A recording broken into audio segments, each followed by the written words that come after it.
What's happening, everyone? JayShockblast here, and check it out.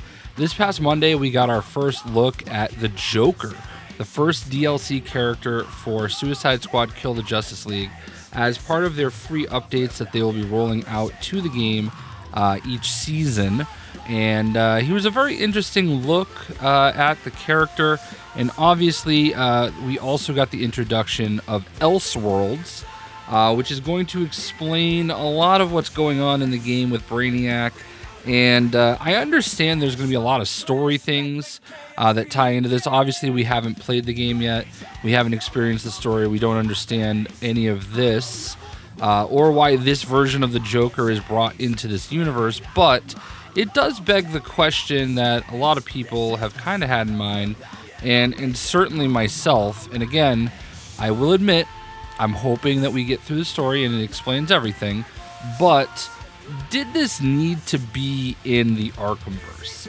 Now, the first thing we need to talk about is the fact that this is Rocksteady. The Arkhamverse is their baby. It's what they created, and I understand why they would want to tie it all together with the work that they've done in the past. But my question is, did they really have to? I feel like we got a solid ending at Arkham Knight where you could have just walked away and let that be the conclusion of that storyline. And then with Suicide Squad Kill the Justice League, they probably could have just started off fresh with a brand new story. I don't know from what I've seen and what I've played, other than that Batman hunt level where he kind of walks through that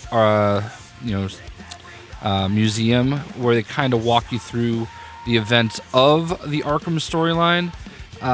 Other than that, I haven't really felt like these are the characters that would have been in Arkham, in that Arkham universe.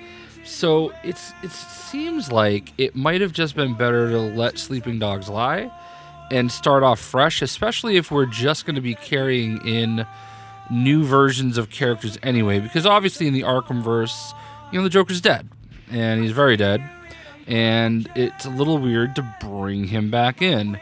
Obviously they've explained it story-wise already that he is from the Elseworlds, and that is a big thing that James Gunn is talking about with his new DC universe that he's creating, that there is going to be kind of that MCU style storyline that is all tied together, and then there are stories like the Batman, which are part of the Elseworlds. It's in the DC universe, but another kind of reality and continuation. So I can understand why that's being used here a little bit to bring that in. And a friend of the channel, Miller, obviously has been tweeting up about the things that he's found digging through the files. And while I won't get too specific about what he has released, it seems as though the second and third character are also going to be unique, we'll say. And listen, he's batting pretty much 1,000 right now. So I trust that what he's saying is true. And if that's the case, then I just feel like it would have been just better to say, hey, we're starting this from scratch. This is a brand new universe full of the Suicide Squad. I think it would have alleviated some, definitely not all, of the complaints that people have had about the game. Oh, nobody asked for this game. Well, nobody asked for most games until they're there, Like, it is what it is. So I'm excited about the game, and I'm fine with whatever the story dictates. But there's just this part of me that feels like seeing what potentially could be coming for post-launch characters and feeling like, I wouldn't have done that. If you're going to do the Arkhamverse, why not just do Arkhamverse characters, especially early in? And, if you want to do some unique stuff, maybe do that down the line. But, I don't know. They haven't announced anything yet, so who knows? Maybe it's a shuffling of things. But if you look at the roadmap, it seems to tie in a little bit to what Miller has speculated. So I don't know how I feel about it personally.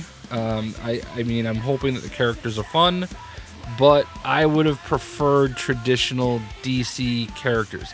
Now, as far as the Joker is concerned, I understand people don't like his design, but I think it's kind of cool. It kind of reminds me of the Telltale Joker a little bit. I think it's going to be, his kit looks amazing. He looks like a lot of fun. So that's really what's most important to me. Plus, the rumor is, based on people kind of analyzing it, that it is the voice of Damien Clark, who, for me, was Handsome Jack in Borderlands. But for a lot of people is Cell in Demon Slayer. I'm kidding. I know it's Dragon Ball. It's my gimmick. Let me confuse all the anime. All right? Just let me do it. That's what I do. Anyway, so yeah, that's how I feel right now, man. I don't know. I kind of would have just preferred if this was its own universe. I would honestly say that Gotham Knights would have probably made sense to stay in the Arkhamverse. I think we've all kind of said that all along, but seeing what the post-launch stuff could be, I've just been thinking about it a lot, like this week. Like, why are we doing this in the Arkhamverse?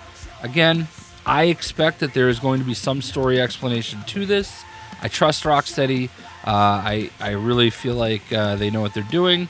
So with that said, what do you guys think? What do you guys think of the Joker? And I hope you guys enjoyed. We are so close, so close. 5 days away from early access if you get the Deluxe Edition on January 30th. I don't have the game yet, but I can't wait. Hope you guys enjoy the video. We'll see ya.